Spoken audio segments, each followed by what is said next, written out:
Pagi hari ini insyaallah kita akan membahas tentang orang-orang yang didoakan dan dilaknat oleh para malaikat. Orang-orang yang didoakan dan dilaknat oleh para malaikat. Kemudian yang kedua, tak lupa salawat dan salam semoga terlimpah kepada Rasulullah sallallahu alaihi wasallam, juga kepada keluarganya, kepada para sahabatnya, kepada para tabi'in, atba'ut tabi'in, serta kepada orang-orang yang istiqomah menempuh jalan yang ditempuh oleh Rasulullah sallallahu alaihi wasallam. Ikhwati wa akhwati fillah, azzani Allah wa iyyakum. Bapak ibu saudara-saudariku yang semoga dimuliakan dan dirahmati oleh Allah tabaraka wa taala.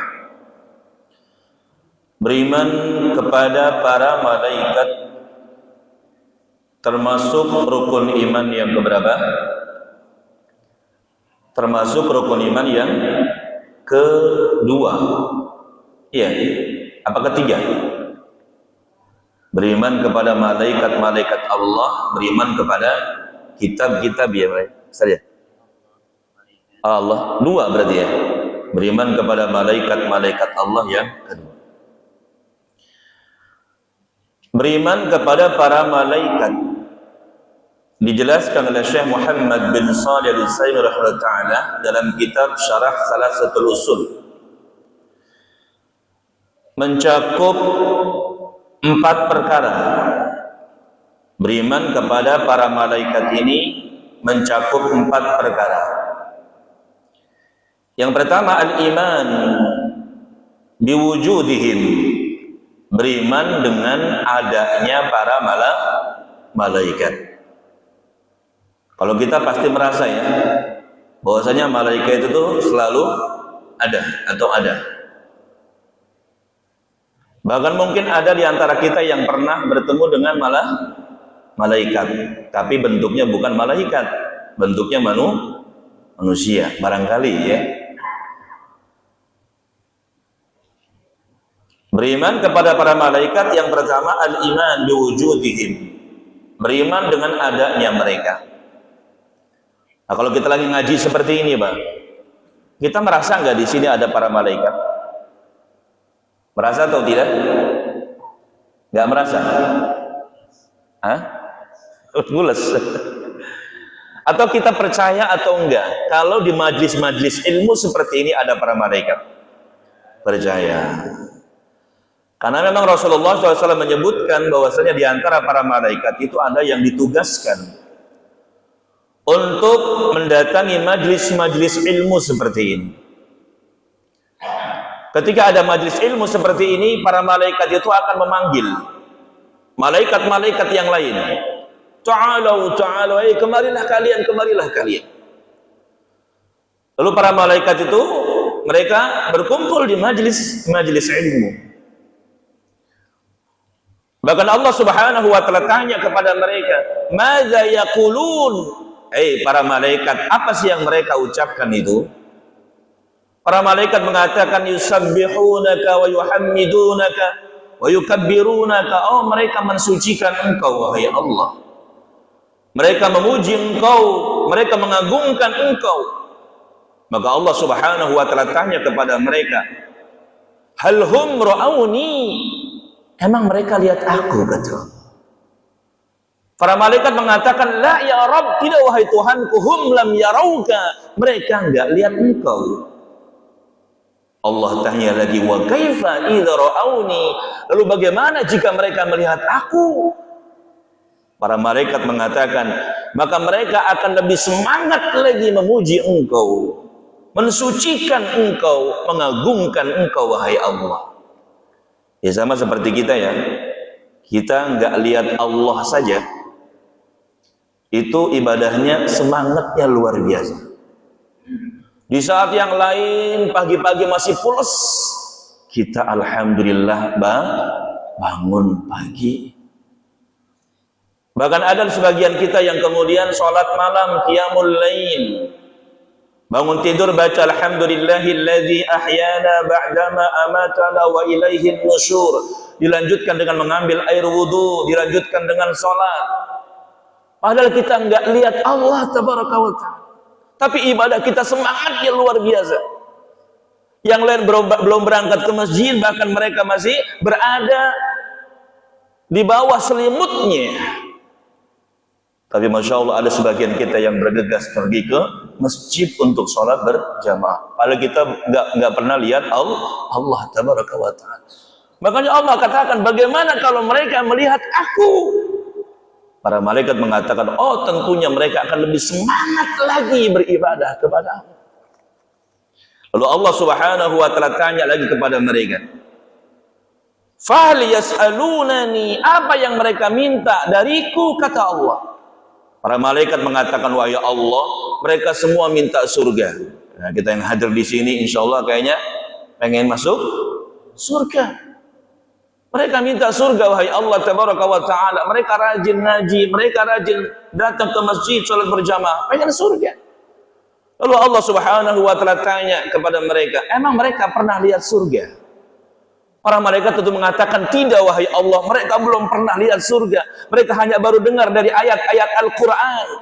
Mereka baru dengar dari hadis-hadis Nabi SAW. Di surga itu ada 4 macam sungai. Ada sungai yang airnya tawar, ada sungai khamr, ada sungai susu, ada sungai madu.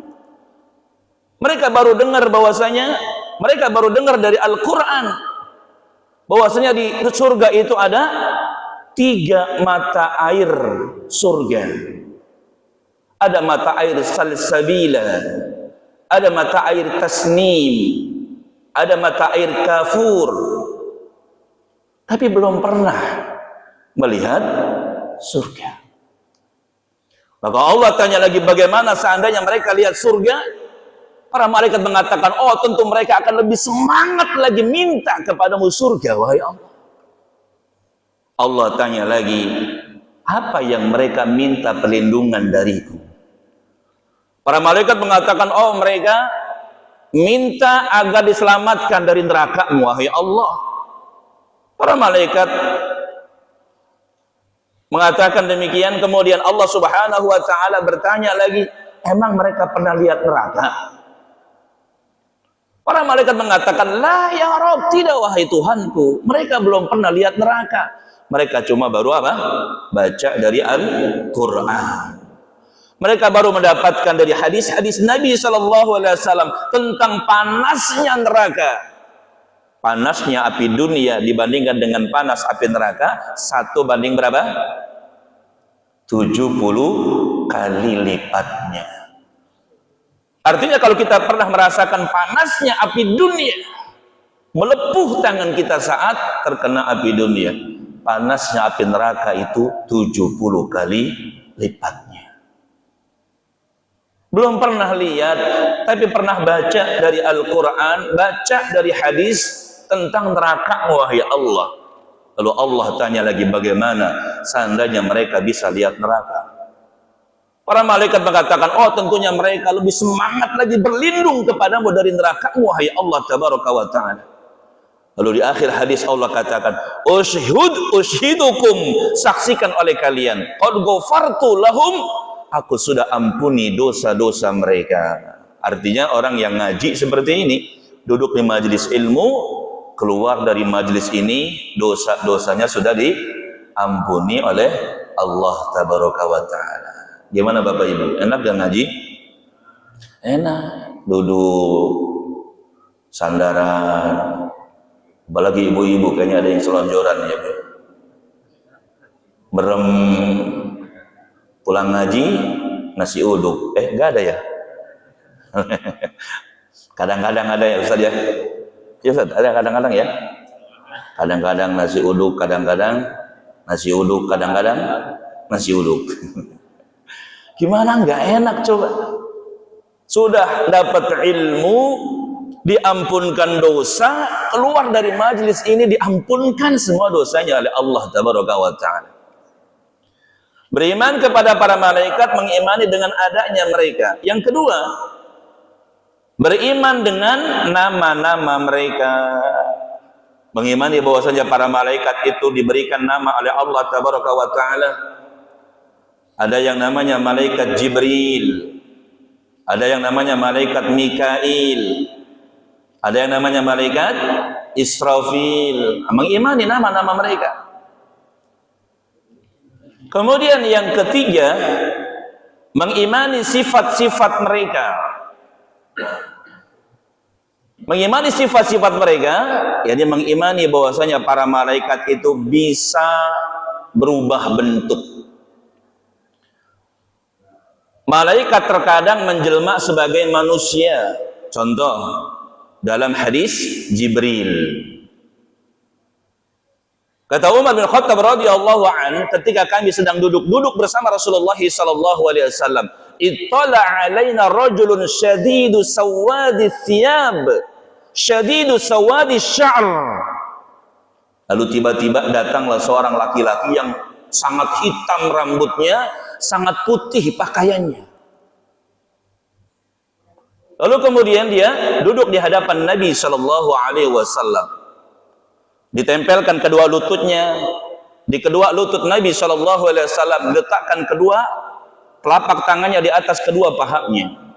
Lalu kemudian bertanya tentang Islam, bertanya tentang iman, bertanya tentang ihsan. Di akhir hadis Nabi bertanya kepada Umar, "Ya Umar, atadri manis sa'il?" Umar, kamu tahu enggak itu tadi yang bertanya siapa? Maka Umar mengatakan, Allah wa rasuluhu a'lam, hanya Allah dan Rasulnya yang tahu. Ada para sahabat, ketika mereka ditanya dan mereka tidak tahu, mereka mengatakan Allah wa rasuluhu a'lam. Maka termasuk kita para penuntut ilmu, kalau kita ditanya tentang perkara agama, kita nggak tahu, katakan wallahu a'lam. Ingat, perkara agama. Kalau misalkan perkara keduniaan, ditanya sama istri, "Mas, uang belanja gimana?" Wallahu a'lam.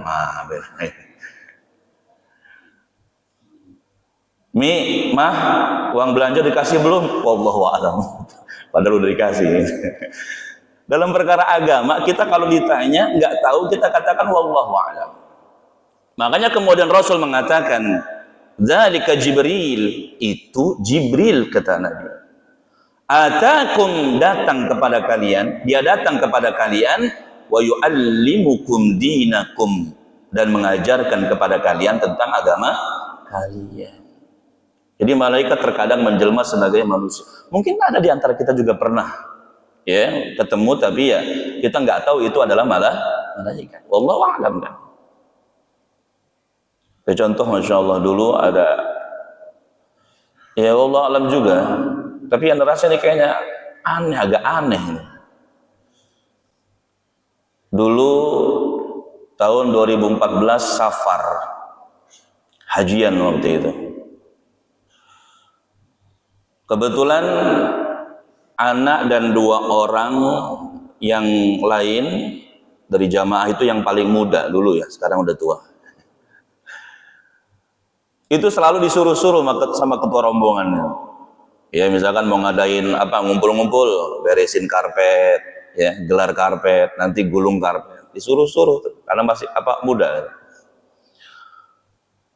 Nah setelah acara selesai, kita rapi-rapi, lalu kemudian ketua rombongan bilang, "Ayo kita makan kebuli." Bukan, kita makan nasi Indonesia, masakan Indonesia. Wah, kita semangat karena selama di Mekah itu belum pernah ketemu masakan Indonesia dulu ya. Sekarang udah alhamdulillah enak, zaman sekarang enak. Ada yang berangkat haji tahun ini? Ada ya, masya Allah. Ada berapa orang, Ustaz? 2 orang. Masya Allah. Udah berangkat tadi belum? Ya mudah-mudahan dilancarkan ya, disehatkan badannya dan mendapatkan haji yang mabrur dan mabrurah. Amin ya rabbal alamin. Jadi rencananya beli masakan Indonesia.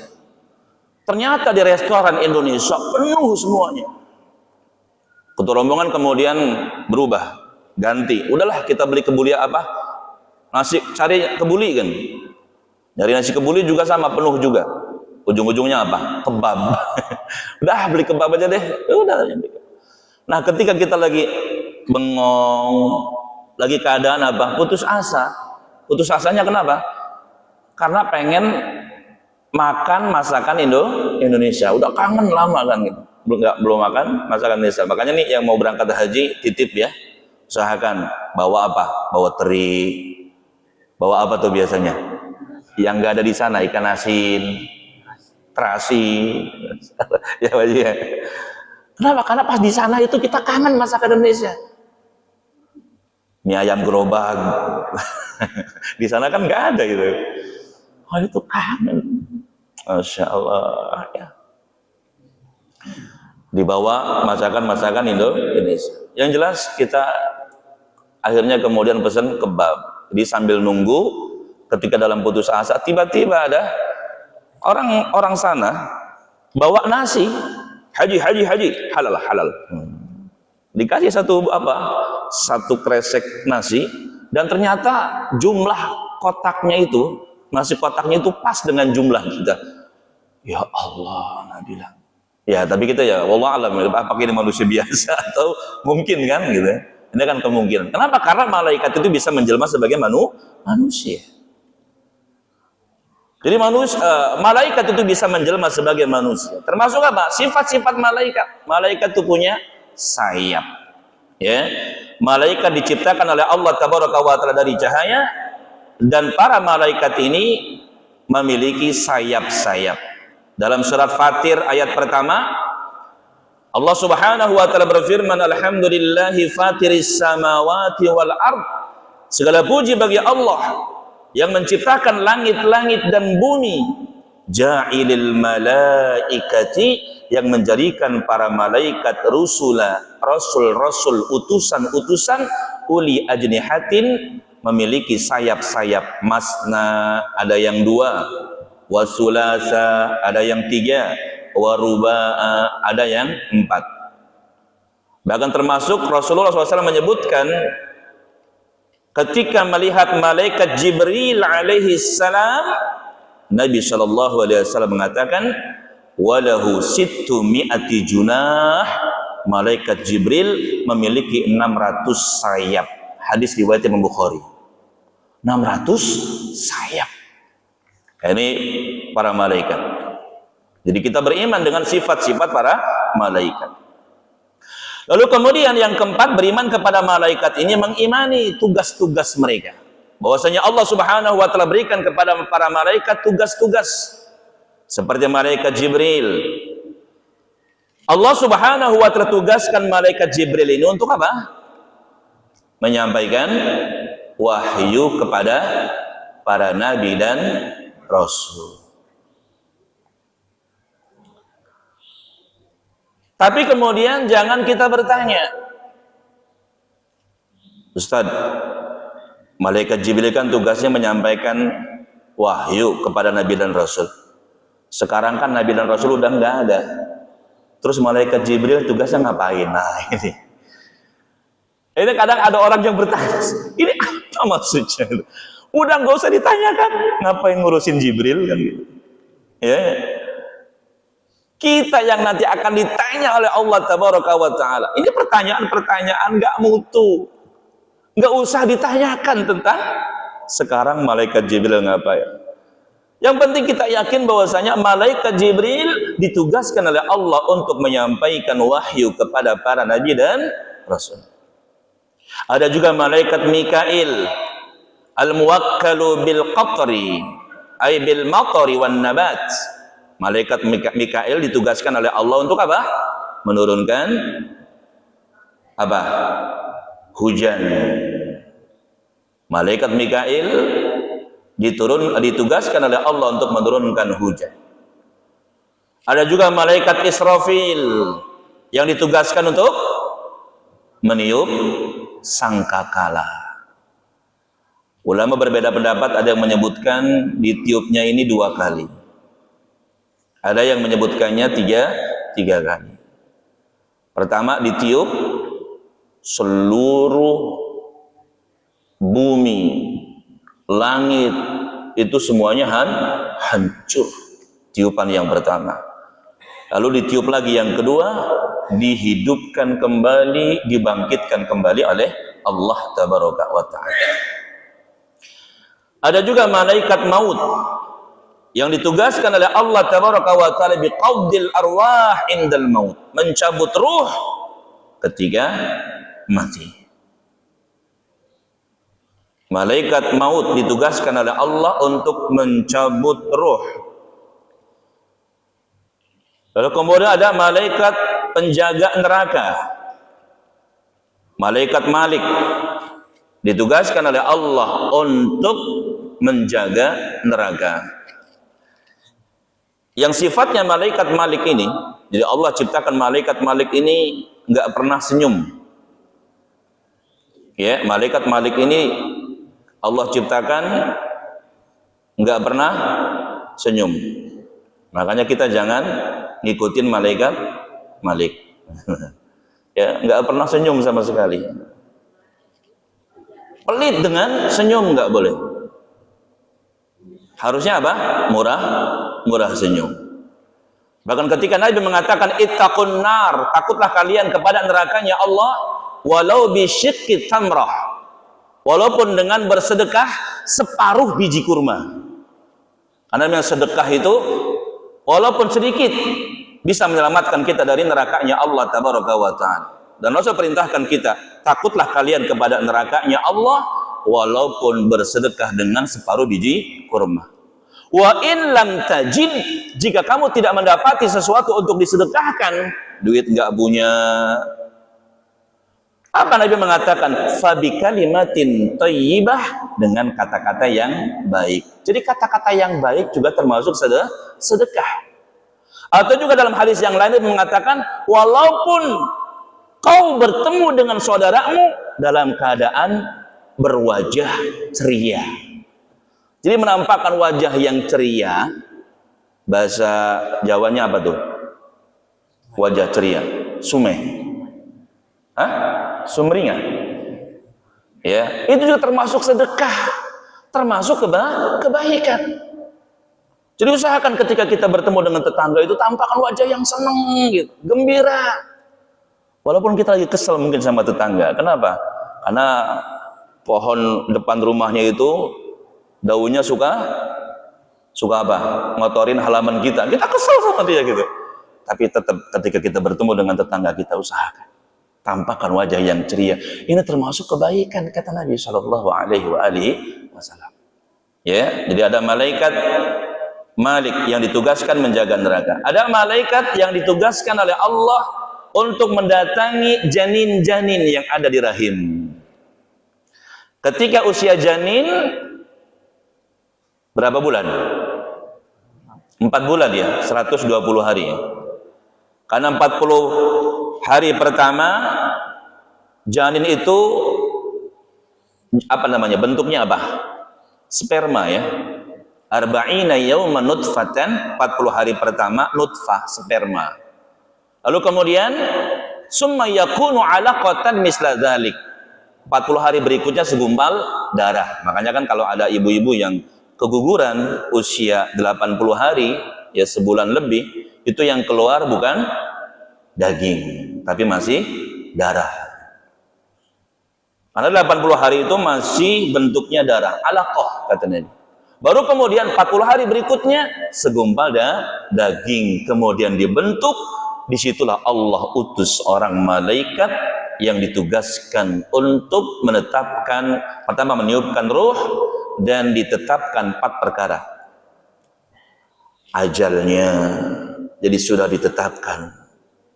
Rizkinya sudah ditetapkan. Terus apa lagi? Sengsara atau bahagianya sudah ditetapkan oleh Allah tabaraka wa ta'ala. Makanya kita nggak usah risau dengan rizki kita. Selagi kita masih ada di dunia ini, Allah akan cukupkan rizki kita. Cuma memang kadang kita kurang yakin ya, Pak. Kurang yakin. Sama seperti Ana, Pak. Ana ini disuruh sama ibu mertua itu pulang kampung, Kuningan. Karena qadarullah istri dapat rumah di sana, suruh ngurus ibu mertua. Cuma kepikiran kalau di sana ngapain ya, itu kan. Beda kalau di sini kan, di sini ada teman-teman yang suka minta ngisi kajian, ya walaupun ilmunya nggak seberapa, alhamdulillah. Ya, di sana siapa yang mau minta, Pak? Mau ngapain di sana? Padahal kalau kita yakin ya insya Allah ya, kalau di sini emang biasa ngisi pengajian ya di sana juga ada lah. Nah, ikhwati wa akhwati fillah azan ya Allah ya. Jadi ini beriman dengan para malaikat. Beriman kepada para malaikat mencakup 4. Yang pertama, beriman dengan adanya para malaikat. Yang kedua, beriman dengan apa tadi? Dengan nama-nama para malaikat. Yang ketiga, beriman dengan sifat-sifat mereka. Lalu kemudian yang keempatnya, beriman dengan tugas-tugas mereka. Nah, ada malaikat-malaikat yang ditugaskan untuk mendoakan dan juga melaknat. Ada orang-orang yang mereka didoakan oleh para malaikat, dan juga ada orang-orang yang dilaknat oleh para malaikat. Nah, kita mulai dari yang dilaknat dulu. Ada orang-orang yang mereka dilaknat oleh para malaikatnya Allah. Yang pertama, laknat para malaikat kepada orang yang mencela sahabat. Jadi orang-orang yang mereka mencela para sahabat Nabi SAW, mereka akan dilaknat oleh para malaikatnya Allah. Karena kita tahu ikhwati wa akhwati fillah azani Allah yakum, para sahabat ridwanullah alaihim ajma'in, mereka adalah orang-orang yang mulia. Bahkan kita juga diperintahkan untuk memuliakan mereka. Ketika menyebutkan mereka, kita diperintahkan untuk mendoakan mereka radhiyallahu an atau radhiyallahu anhum. Nabi SAW bersabda di dalam Al-Mu'jamul Kabir, "Man sabba ashabi fa'alaihi la'natullah wal malaikati wan nasi ajma'in." Barang siapa yang mencaci maki sahabat-sahabatku, fa'alaihi la'natullah, maka dia akan mendapatkan laknat Allah, wal malaikah, para malaikat, wan nasi ajma'in, dan seluruh manusia. Jadi orang-orang yang mereka mencaci maki para sahabat Nabi, ya afwan, ya kan? Kita kadang dengar orang-orang Syiah yang mereka berani mencaci maki para sahabat, berani mengatakan Abu Bakar finnar waliyadzubillah. Kalau kita yakin Abu Bakar fil jannah, Umar fil jannah, Ali fil jannah, Utsman fil jannah. Kita meyakini Abu Bakar adalah manusia yang paling mulia setelah para nabi dan rasul. Ini keyakinan ahlu sunnah wal jamaah. Adapun mereka orang-orang Syiah, wal iyadzubillah, mereka berani mencaci maki para sahabat. Nabi SAW juga menyebutkan di dalam hadis yang lain riwayat Imam Muslim dari Abu Hurairah radhiyallahu anhu, la tasubbu ashabi, la tasubbu ashabi, jangan kalian caci maki sahabat-sahabatku. Jangan kalian caci maki sahabat-sahabatku, kata Nabi. Fawalladzi nafsi biyadih, demi yang jiwaku berada di tangannya, law anna ahadakum anfaqa misla Uhudin dahaban ma adraka mudda ahadihim wala nasifahu, seandainya salah seorang di antara kita, di antara kalian, kata Nabi, berinfak emas sebesar gunung Uhud, nggak tanggung-tanggung Nabi memberikan contoh ya. Seandainya kita, generasi sekarang, umat Islam yang sekarang ini, berinfak sebesar gunung Uhud emas, maka tidak akan menyamai sedekahnya para sahabat, walaupun hanya 1 mud. 1 mud itu 2 cawukan orang dewasa. Wala nasifahu, tidak pula separuhnya. Menunjukkan kemuliaan para sahabat Nabi Shallallahu Alaihi Wasallam. Makanya kita harus muliakan para sahabat. Lalu kemudian yang kedua, laknat para malaikat kepada orang-orang yang melakukan kemungkaran di Madinah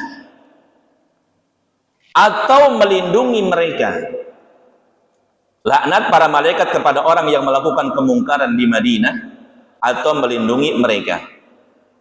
Makanya Masya Allah ya, ketika kita diberikan kesempatan berkunjung ke Mekah dan Madinah, hampir semua kita ketika sampai sana itu apa? Semangat untuk apa? Beribadah. Apalagi di sana itu kerjaan kita apa? Tamattu. Apa tamattu itu? Tangi, mangan, turu. Benar nggak Pak? Ya. Di sana itu kan ngapain ya Pak? Ya kan? Bangun, terus makan. Habis makan, tidur. Makanya Masya Allah, pas di sana itu kita manfaatkan untuk beribadah kepada Allah. Banyak teman-teman itu kalau sampai sana itu langsung mereka ke masjid. Apalagi pas di Madinah kan hotelnya dekat. Kalau di Mekah kan mungkin ada yang jauh, ada yang dekat. Kalau di Mekah biasanya rata-rata pakai shuttle bis ya. Mungkin agak sedikit inilah. Tapi kalau di Madinah itu kadang pelataran Masjid Nabawi itu udah kelihatan dari hotel kita. Bawahnya apa? Pengen ke masjid. Ya. Tapi ada juga orang-orang yang mereka melakukan apa? Maksiat di sana. Ada juga orang-orang yang mencuri di sana. Itu yang namanya di Baitullah. Jadi enggak semuanya apa? Enggak semuanya orang semangat beribadah. Ada juga orang yang datang ke sana tujuannya pengen nyari duit. Ya. Di Baitullah itu ada juga caloknya Bapak Ibu. Pernah ketemu nggak di sana calok? Hah? Ada ya? Jadi pas, belum pernah, masa Pak? Pas muter itu kan dia suka nawarin Pak. Ya, Pak, udah nyium Hajar Aswad belum? Ketika kita bilang belum, oh itu langsung, mau saya bantu nggak Pak? Mau saya bantu, kata-katanya mau saya bantu nggak? Kalau kita bilang iya saya mau, akhirnya dibantu. Setelah nyium itu diminta 1.000 real kali 4.000, 4 juta. Kadang ada yang pernah ribut itu gara-gara ini Pak. Ya dibantu, selesai kemudian nyium Hajar Aswad, ya diminta duit, ditawar-tawar, akhirnya ujung-ujungnya mentok-mentok 500 real. Insya Allah. Ya. Jadi ada juga orang yang di sana itu yang melakukan maksiat kepada Allah Tabaraka wa Ta'ala. Jangan dikira betul-betul aman 100% katanya. Ada yang namanya malingnya juga ada. Banyak hati-hati kalau misalkan kita bawa handphone pas di sana itu. Ya, taruh di tempat yang aman. Ya, biasa tas taruh depan. Ya, apalagi kalau kita pakai pakaian ihram itu kan susah ya. Kalau nggak bawa tas, mana naruh handphone. Makanya banyak kadang kehilangan. Dan para malaikat melaknat orang-orang yang melakukan kemungkaran di Madinah, termasuk juga yang melindunginya. Nabi SAW bersabda, Al-Madinatu haramun.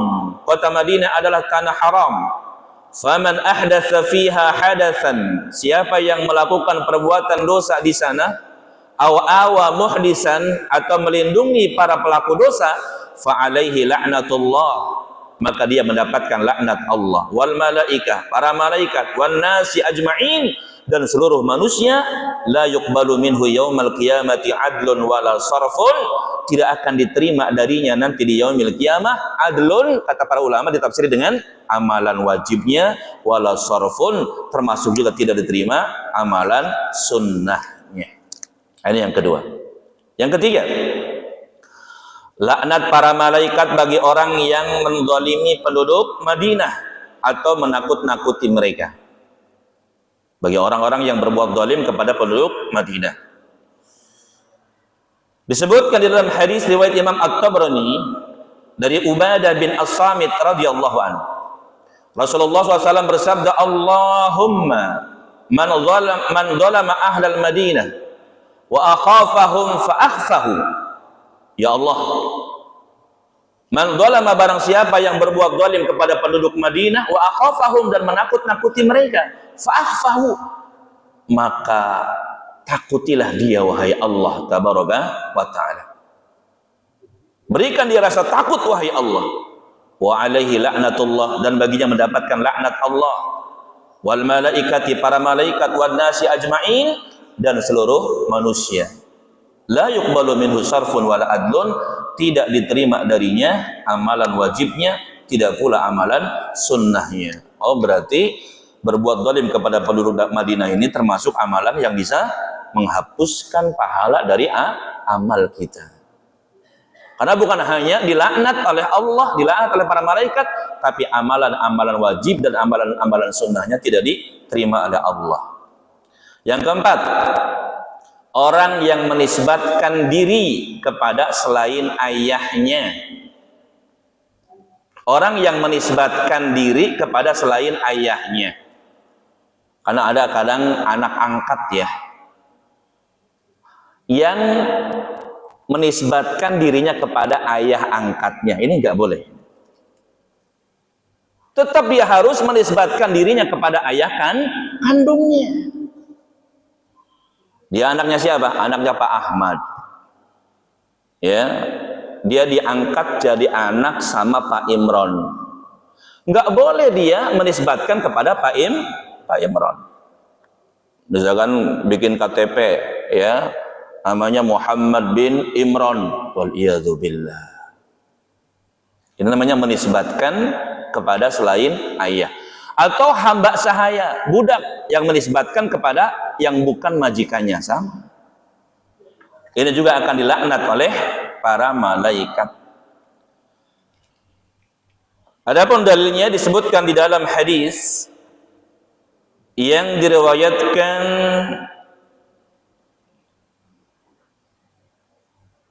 oleh Imam Muslim dalam Kitabul Hajj. Rasulullah sallallahu alaihi wasallam bersabda, "Man idda'a ila ghairi abihi aw intama ila ghairi mawalihi fa alaihi la'natullahi wal malaikati wan nasi ajma'in." Barang siapa yang menisbatkan diri kepada selain ayahnya atau hamba sahaya kepada selain majikannya, maka dia mendapatkan laknat Allah, laknat para malaikat, wan nasi ajma'in, dan seluruh manusia.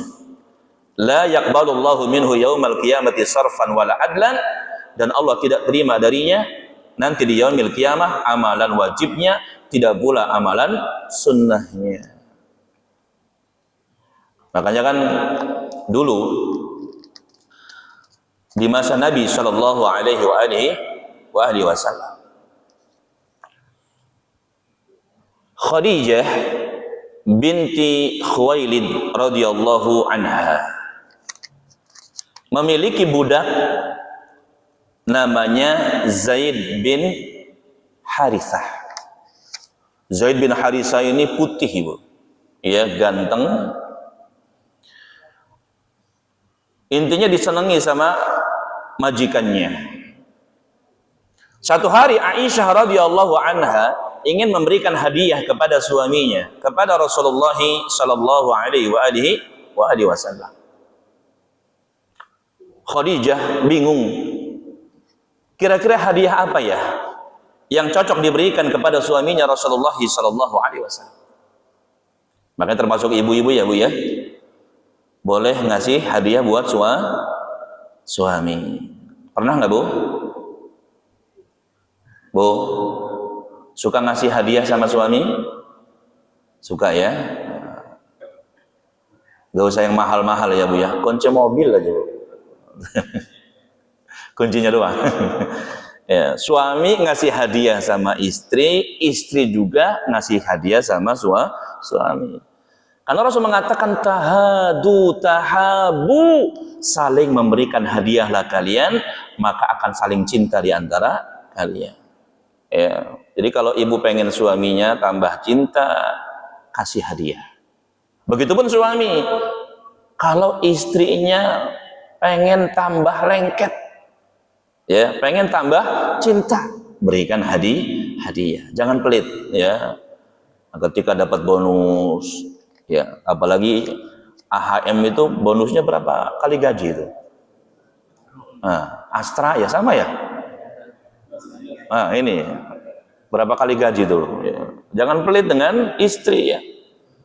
Belikan istri, biasanya istri itu kan senang dengan kalung ya Bu ya.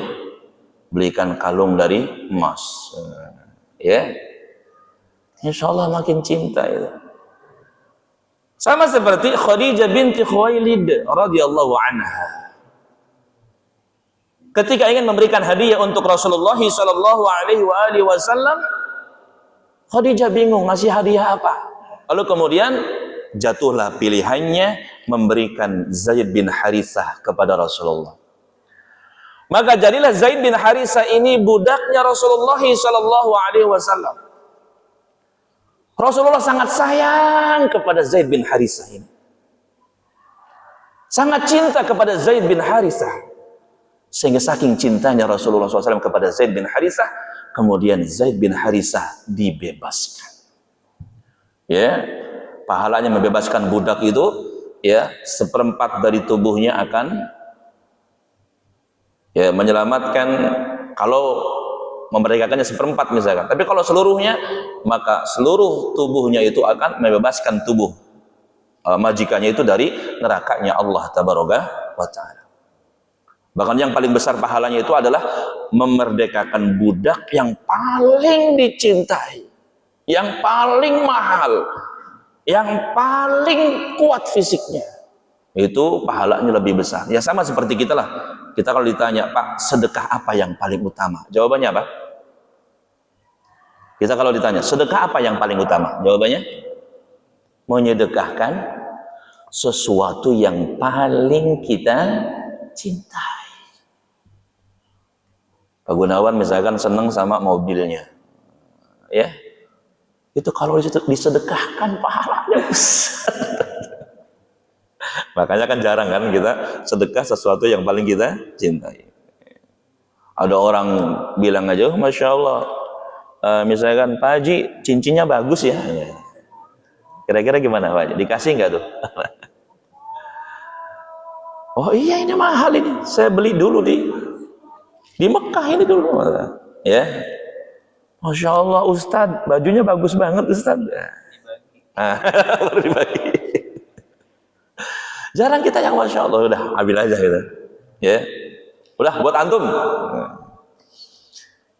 Sama seperti Nabi SAW sangat cinta kepada Zaid bin Harithah, sehingga kemudian dibebaskan.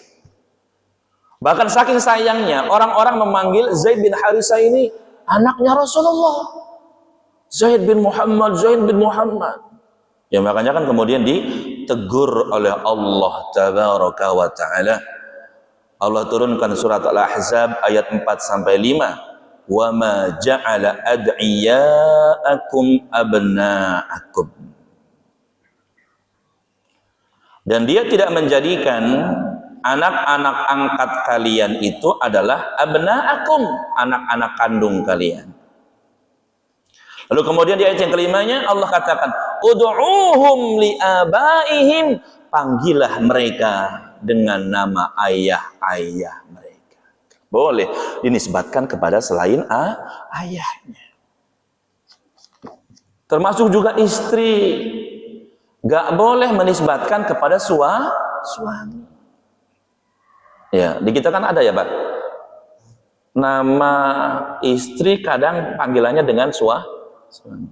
Nama suaminya Agus, Pak Agus, istrinya dipanggil Bu Agus. Nah ini mending dihindari lah, khawatir masuk sini. Mending panggil namanya, atau mending panggil anaknya. Mama Sifa gitu kan, Mama Ahmad. Jangan panggil dengan nama suaminya. Di Indonesia ya, ya makanya kan khawatir.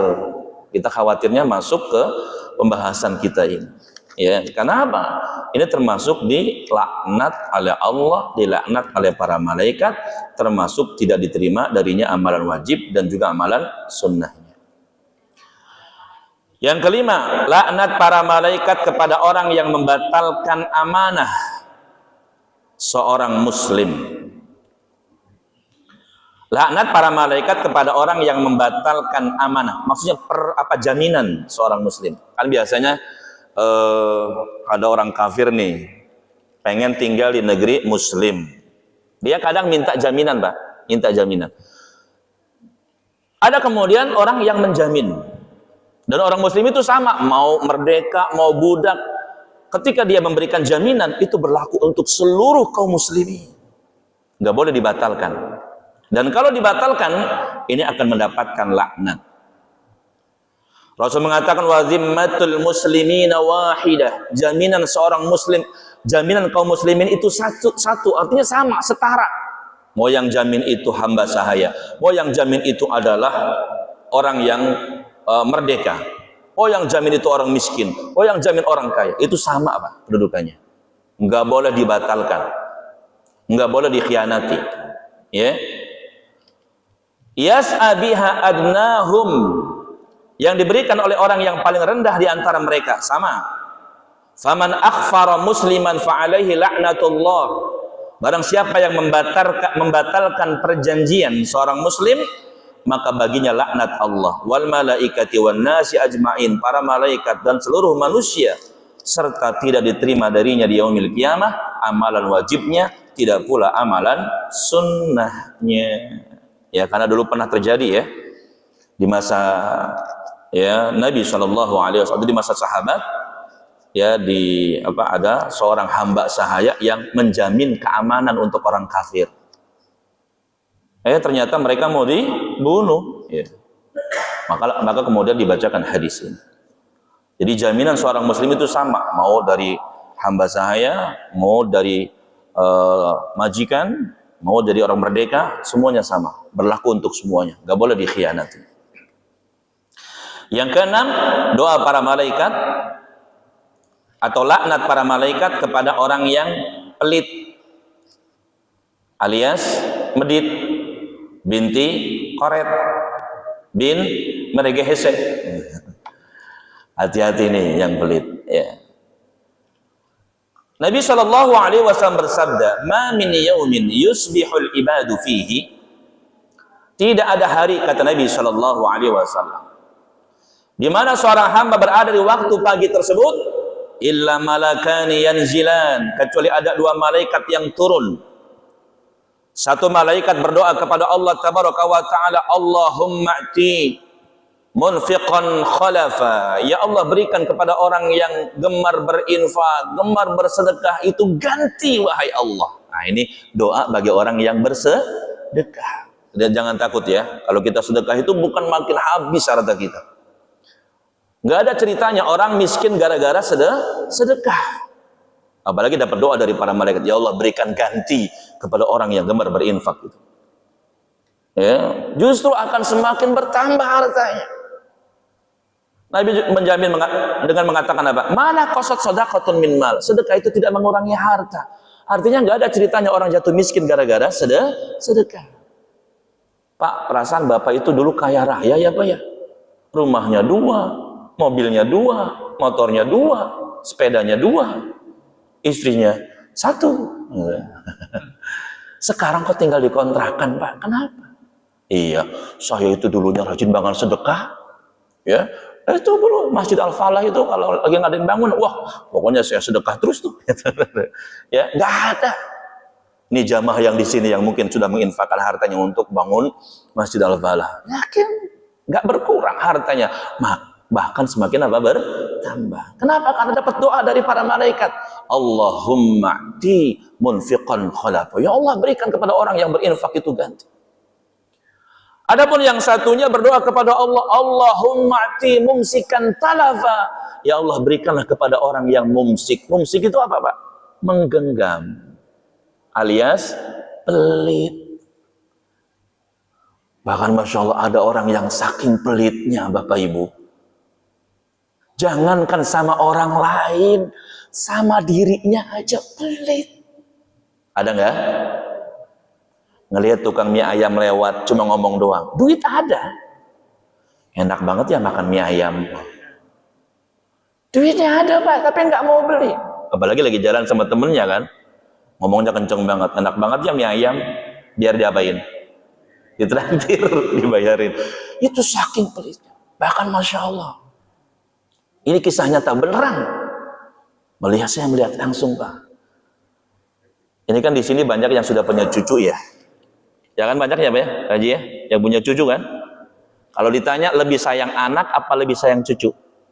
Cucu. Kita punya duit, itu biasanya kita kasih ke siapa? Ke anak apa ke cucu? Cucu. Karena nggak bisa melahirkan cucu. Masya Allah. Karena nggak bisa melahirkan cucu. Rata-rata Pak. Bahkan kalau misalkan nih kita datanglah ke rumah orang tua, itu yakin yang disambut itu bukan kita anaknya, tapi apa? Cucunya gitu. Tapi ada seorang nenek yang Masya Allah pelit sama cucunya. Ceritanya dia main nih ke rumah anaknya.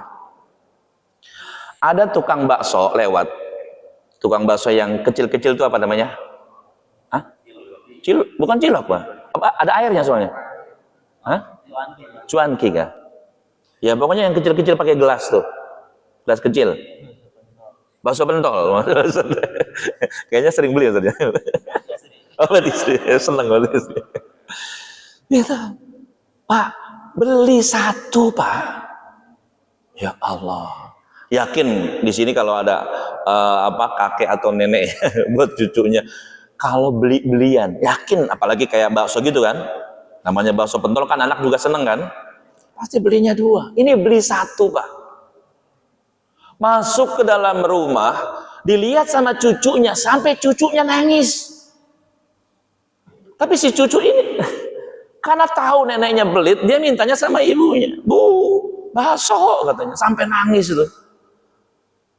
Dia yang sudah masuk kamar bilang apa? Ya udah sini barengan. Ya Allah, anak kecil mana mau barengan?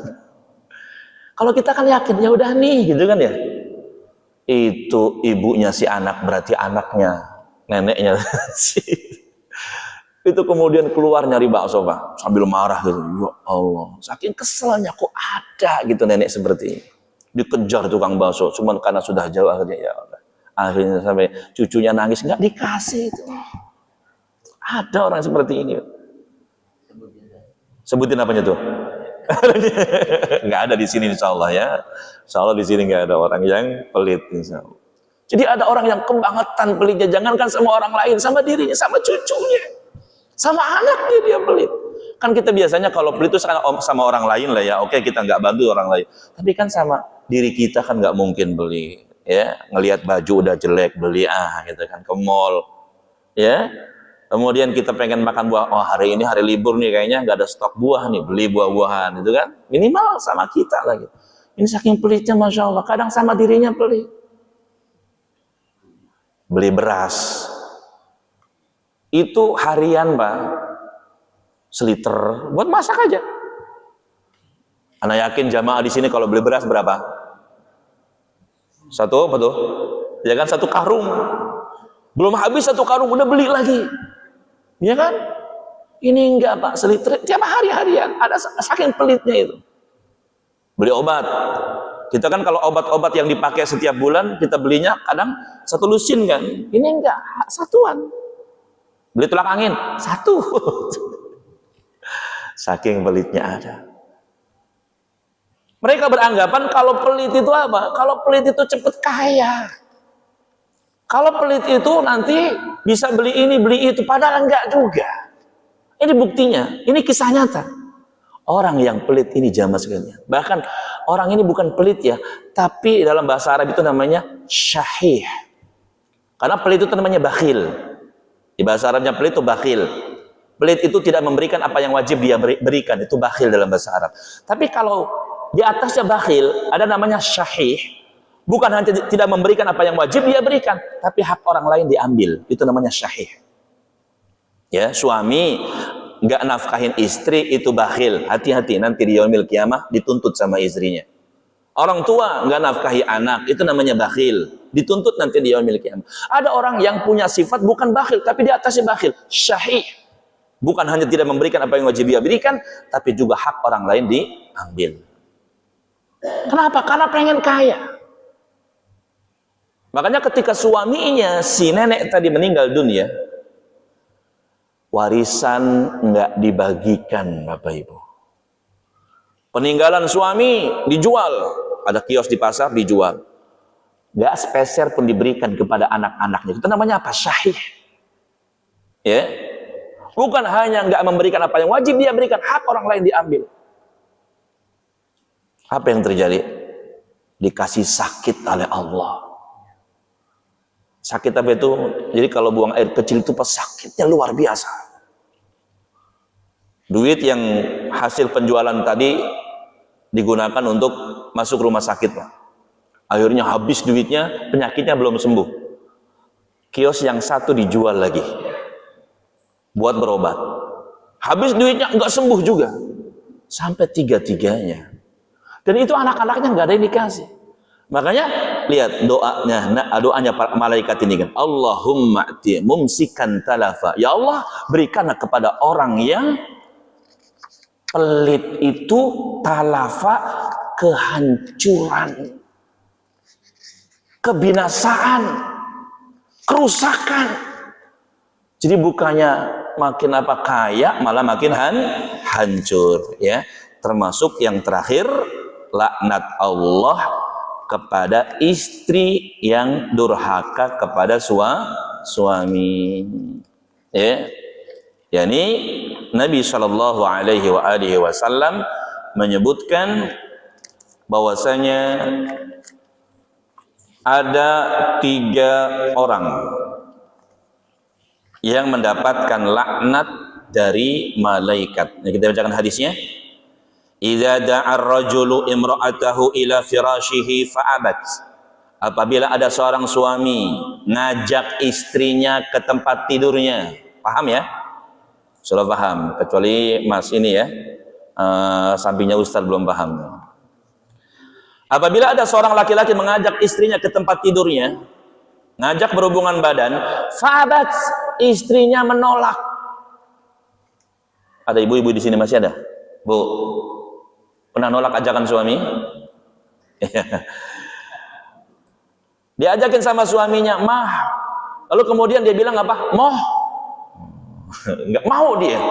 Apa kata Nabi? La'anathal malaikah. Dia akan dilaknat oleh para malaikat. Jadi wanita ini akan dilaknat oleh para malaikat. Sampai kapan? Hatta tusbiha. Sampai pagi hari. Masya Allah. Atau ada dalam hadis yang lain disebutkan hatta tarji'a, sampai dia kembali. Artinya sampai si wanita ini taubat, kemudian dia melayani suami. Dilaknat terus berarti, ya. Iya, kalau suaminya masih hidup. Bahkan ada kisah nyata jamaah sekalian. Ada seorang suami minta berhubungan badan, dia nyolek istrinya. Ternyata istrinya nggak mau, mungkin karena apa ya alasannya. Biasanya karena apa sih Bu? Capek atau apa Bu? Kalau nggak mau itu, Bu. Kalau diajakin suami nggak mau tuh biasanya alasannya apa? Nggak ada duitnya. Karena tanggal tua. Ya. Jadi dia tolak, nggak mau. Dan ternyata ikhwati wa akhwati fillah, pagi harinya suaminya sudah meninggal dunia.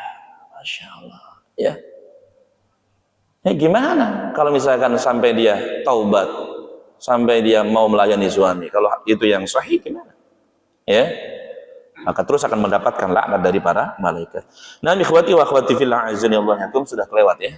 Ini enggak apa-apa, kita cukupkan sampai poin ini. Semoga bermanfaat dan semoga kita semua ini termasuk orang-orang yang didoakan kebaikan oleh para malaikat. Karena ada juga yang didoakan oleh para malaikat. Seperti apa? Seperti orang yang berdiri di barisan paling depan ini. Ini dapat doa dari para malaikat. Allahumma gfir lahum, Allahumma arhamhum. Ya Allah ampuni mereka, ya Allah rahmati mereka. Orang yang merapatkan barisan dalam sholat juga sama. Allahumma gfir lahum, Allahumma arhamhum. Ya Allah ampuni mereka, ya Allah rahmati mereka. Ya. Jadi semoga kita semua termasuk orang-orang yang senantiasa mendapatkan doa dari para malaikat. Demikian dapat kita sampaikan, semoga bermanfaat. Yang benar tentunya hanya datang dari Allah, dan yang salah dari kejahilan anak pribadi. Untuk itu mohon dibukakan pintu maaf yang seluas-luasnya. Allahumma inna nas'aluka ilman nafi'a wa rizqan thayyiba wa amal mutaqabbala. Gak ada ya pertanyaannya? Gak ada, karena sudah lewat. Ya. Kita akhiri dengan subhanakallahumma bihamdik asyhadu an la ilaha illa anta astaghfiruka wa atubu ilaik. Jazakumullahu khairan katsiran atas kehadiran perhatian ibu-ibu dan bapak-bapak semua. Assalamualaikum warahmatullahi wabarakatuh.